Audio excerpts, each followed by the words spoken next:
दोस्तों, जब भी कभी भारत के अरबपति लोगों की बात की जाए, यानी भारत के सबसे अमीर लोगों की बात की जाए, तो दो नाम हमारे दिमाग में सबसे पहले आते हैं। पहला तो है रतन टाटा और दूसरा मुकेश अंबानी। ऐसे में लोगों के मन में ये सवाल हमेशा बना रहता है कि इन दोनों लोगों में से ज़्यादा अमीर कौन है। वैसे कागजों पर तो मुकेश अंबानी की नेटवर्थ हमेशा ही रतन टाटा से ज़्यादा नजर आती है, लेकिन क्या सच में मुकेश अंबानी रतन टाटा से ज़्यादा अमीर हैं? अगर आप भी इस सवाल का जवाब जानना चाहते हैं तो इस वीडियो को लास्ट तक जरूर देखिएगा, क्योंकि आज की हमारी इस वीडियो में हम आपको रतन टाटा और मुकेश अंबानी के पूरे इतिहास और उनकी नेटवर्थ की सटीक तुलना करके दिखाएंगे, जिससे ये बात पूरी तरह साफ हो जाएगी कि असल में इन दोनों में से ज़्यादा अमीर कौन है। तो चलिए दोस्तों, अब इस रोमांचक वीडियो को शुरू करते हैं। दोस्तों, रतन टाटा और मुकेश अंबानी की नेटवर्थ का कंपैरिजन करते समय इन दोनों ही लोगों का इतिहास जानना बेहद जरूरी है, और इसीलिए पहले हम रतन टाटा के इतिहास के बारे में जानेंगे। दोस्तों, टाटा का ये इतिहास आज से 152 साल पहले सन 1868 में शुरू हुआ था, क्योंकि उसी साल जमशेदजी टाटा ने टाटा ग्रुप की स्थापना की थी। अब जमशेदजी टाटा की अगर बात करें तो उनका जन्म सन 1839 में गुजरात के नवसारी में हुआ था। 14 साल गुजरात में बिताने के बाद वह आगे की पढ़ाई के लिए मुंबई शिफ्ट हो गए थे। इसी शहर में उन्होंने अपनी ग्रेजुएशन पूरी की और अपने पिता के साथ काम करने लगे। दोस्तों, जमशेदजी को एक खुद का बिजनेस शुरू करना चाहते थे। हालांकि उस समय अंग्रेजों के राज की वजह से खुद का बिजनेस शुरू करना बहुत मुश्किल होता था, लेकिन जमशेदजी के इरादे काफ़ी मजबूत थे। आखिरकार जमशेदजी ने सन 1868 में 21,000 की पूंजी से एक कॉटन कंपनी की शुरुआत की और यहीं से टाटा ग्रुप की नींव पड़ी। जमशेदजी की उम्र उस समय सिर्फ 29 साल थी और उन्होंने अपने व्यापार की शुरुआत नागपुर शहर में एक कॉटन मिल बनाकर की थी। वो शुरुआत से ही क्वालिटी प्रोडक्ट बनाने में विश्वास रखते थे और कॉटन के बिजनेस को समझने के लिए वे कई बार इंग्लैंड भी गए थे। जमशेदजी ने अपनी कॉटन मिल को बहुत अच्छी तरह चलाया और साथ ही अपने आगे की प्लानिंग भी शुरू कर दी।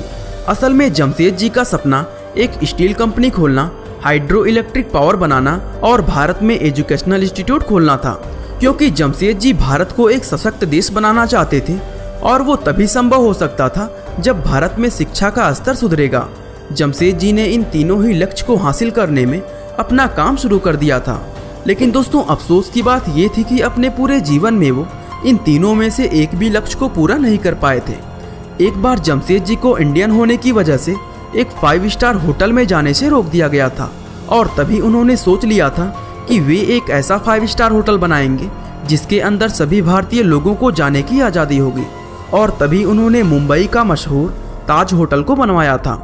असल में जमशेदजी खुद से ज़्यादा भारत और भारत के लोगों के बारे में सोचते थे, और यही सीख उन्होंने अपने बेटे दोराब जी को भी दी थी। साल 1904 में जमशेदजी के निधन के बाद जब कारोबार की जिम्मेदारी दोराब जी पर आई, तो उन्होंने न सिर्फ अपने पिता के आदेशों पर चलते हुए सभी प्रोजेक्ट्स को पूरा किया, बल्कि उन्हें एक नई ऊंचाइयों पर पहुंचा दिया। दोराब जी ने अपने पिता का सपना पूरा करते हुए साक्षी नाम के एक गांव में अपना स्टील प्लांट लगाया। साल 1938 में दोराब जी के बाद टाटा सन्स की बागडोर जेआरडी टाटा के हाथों में आ गई। जेआरडी टाटा एक जबरदस्त बिजनेसमैन थे और वे बहुत तेजी से नई कंपनियां और नए बिजनेस शुरू करते थे। जिस समय जेआरडी टाटा कंपनी के चेयरमैन बने, उस समय टाटा ग्रुप में कुल 14 कंपनियां हुआ करती थी। दोस्तों, ये तो हम बात कर रहे हैं बिग बिजनेस टाइकून्स की, जो कि शेयर मार्केट में भी अच्छा खासा इन्वेस्ट करते हैं, और आप भी शेयर मार्केट में निवेश करने के लिए 5 पैसा का इस्तेमाल कर सकते हैं। अब हम आपको बताएंगे 5 पैसा के फीचर्स, नए कॉन्सेप्ट और अकाउंट ओपनिंग के बारे में। अब इन्वेस्टमेंट हो जाएगा और भी इजी 5 पैसा के making investment easy and rewarding idea के साथ। आप 5 मिनट में घर बैठे अपना अकाउंट ओपन कर सकते हैं। 5 पैसा के जरिए आप stocks, mutual fund, digital gold और IPO इन सब में एक ही अकाउंट के जरिए निवेश कर सकते हैं। यहाँ आपको हर ट्रेड के लिए सिर्फ 20 रुपए पे करने हैं, फिर चाहे निवेश 10,000 का हो या 10 लाख का, आपको 20 रुपए ही देने हैं। हालांकि चलिए अब हम जानते हैं डबल धमाका ऑफर के बारे में। 5 पैसा के पावर इन्वेस्टर पैक में आपको मिलेंगे वर्थ 500 रुपए के बहुत सारे research tool with unlimited access, और मिलेगा 50% रिडक्शन ब्रोकरेज में भी। इसके अलावा 3 इंपॉर्टेंट टूल्स जैसे स्विंग ट्रेडर, स्मार्ट इन्वेस्टर और पोर्टफोलियो एनालाइजर का भी आप लाभ उठा सकते हैं। और पावर इन्वेस्टर पैक जो कि 499 रुपए का है, आपको 1 महीने के लिए बिल्कुल फ्री मिलेगा। बस आपको ऑफर 999 कोड का इस्तेमाल करना है। तो दोस्तों, देखा ना आपने इतने सारे बेनिफिट्स 5 पैसा के साथ अकाउंट ओपन करने पर, तो देर किस बात की, अभी डाउनलोड करिए 5 पैसा और अकाउंट फ्री में बनाइए। लिंक डिस्क्रिप्शन में मिल जाएगा। दोस्तों JRD टाटा ने ही भारत की पहली एयरलाइंस टाटा एयरलाइंस की शुरुआत की थी, जिसको आज हम एयर इंडिया के नाम से जानते हैं। इसके अलावा टाटा की कुछ मशहूर कंपनियां जैसे Tata chemical, Tata T, Tata Motors और TCS की शुरुआत भी JRD टाटा ने ही की थी। सन 1991 में जब JRD टाटा ने कंपनी का चेयरमैन पद छोड़ा था तो कंपनियों की संख्या 14 से 95 पहुंच गई थी। जमशेद जी और दोराब जी की तरह ही JRD टाटा भी खुद से पहले भारत और भारतीय नागरिकों के बारे में सोचते थे और इसीलिए वह टाटा के सोशल वर्क को एक कदम और आगे ले गए थे। दोस्तों JRD टाटा के बाद टाटा ग्रुप के चेयरमैन बने रतन टाटा और रतन टाटा के चेयरमैन बनने के बाद टाटा के सभी बिजनेस और कंपनियां और भी नई नई ऊंचाइयों पर पहुंच गई। अब टाटा सिर्फ भारत ही नहीं बल्कि पूरी दुनिया में राज करती है। दोस्तों ये तो हुई बात टाटा ग्रुप की। अब हम बात करते हैं मुकेश अंबानी के इतिहास के बारे में। दोस्तों मुकेश अंबानी की ये कहानी साल 1960 में शुरू होती है, क्योंकि उसी साल उनके पिता धीरूभाई अंबानी ने रिलायंस कॉमर्शियल कॉरपोरेशन की शुरुआत की थी। दरअसल धीरूभाई अंबानी का जन्म सन 1932 में गुजरात के जूनागढ़ में हुआ था। वैसे तो उनके पिता एक टीचर हुआ करते थे, लेकिन फिर भी धीरूभाई अंबानी को पढ़ाई में कोई खास दिलचस्पी नहीं थी। उन्होंने 10वीं कक्षा के बाद पढ़ाई छोड़ दी और पढ़ाई छोड़ने के बाद उन्होंने बहुत सी छोटी मोटी नौकरियां करना शुरू कर दिया। लेकिन दोस्तों उनका मन हमेशा ही खुद का व्यापार करने का हुआ करता था। अपने इसी सपने को पूरा करने के लिए उन्होंने साल 1960 में मुंबई के अंदर अपनी पहली कंपनी रिलायंस कॉमर्शियल कॉरपोरेशन की शुरुआत की। ये कंपनी भारतीय मसालों और पॉलिस्टर यार्न का व्यापार करती थी। इसके बाद साल 1966 में धीरूभाई ने कपड़े का व्यापार शुरू किया और अपनी दूसरी company Reliance textile engineers private limited की नींव डाली। दोस्तों साल 1973 में इस कंपनी का नाम बदलकर रिलायंस इंडस्ट्रीज लिमिटेड रख दिया गया। धीरूभाई अंबानी भले ही ज़्यादा पढ़े लिखे नहीं थे, लेकिन उनके अंदर बिजनेस करने की ज़बरदस्त काबिलियत थी। वह लोगों का भरोसा जीतने और उनसे अपनी बात मनवाने में माहिर थे।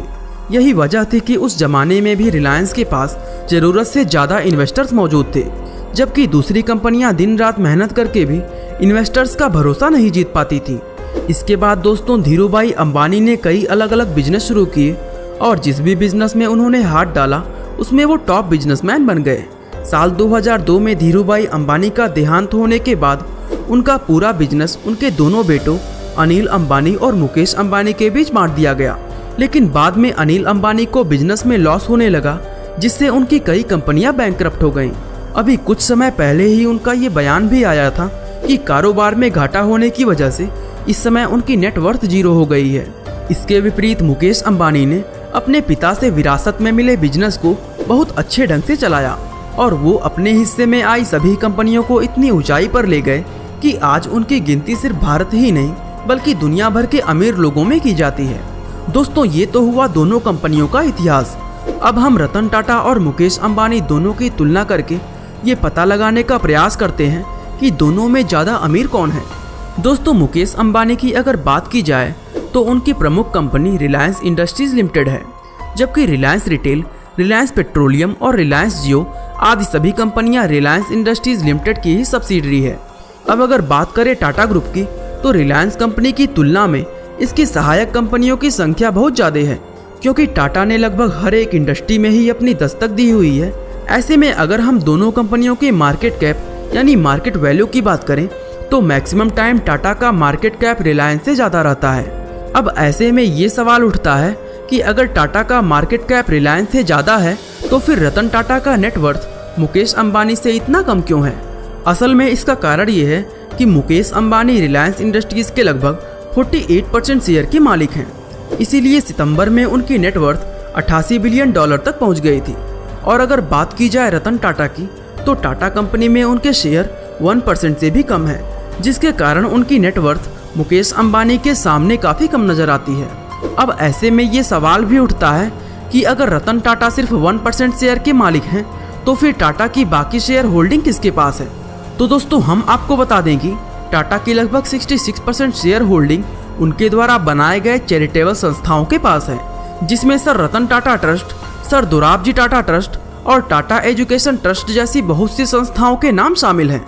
दोस्तों ये सभी संस्थाएं अलग अलग क्षेत्रों में भारतीय लोगों की मदद करने का काम करती है। अब अगर ये 66% शेयर इन संस्थाओं की जगह रतन टाटा के नाम होते तो यकीनन आज वो सिर्फ भारत ही नहीं बल्कि पूरे एशिया के सबसे अमीर व्यक्ति कहलाते। दोस्तों, इन सभी चीज़ों से हमें पता चलता है कि मुकेश अंबानी भले ही पेपर पर अमीर हैं, लेकिन असली अमीर तो रतन टाटा ही हैं। बाकी इन दोनों लोगों के बारे में आपका क्या राय है, हमें कमेंट करके ज़रूर बताइएगा। बाकी आज के लिए बस इतना ही। उम्मीद है आपको हमारी आज की यह वीडियो काफ़ी पसंद आई होगी। और दोस्तों, ऐसी ही इंटरेस्टिंग वीडियोस को लगातार देखने के लिए हमारे चैनल को शेयर और सब्सक्राइब करना बिल्कुल ना भूलें। आपका बहुमूल्य समय देने के लिए बहुत बहुत धन्यवाद।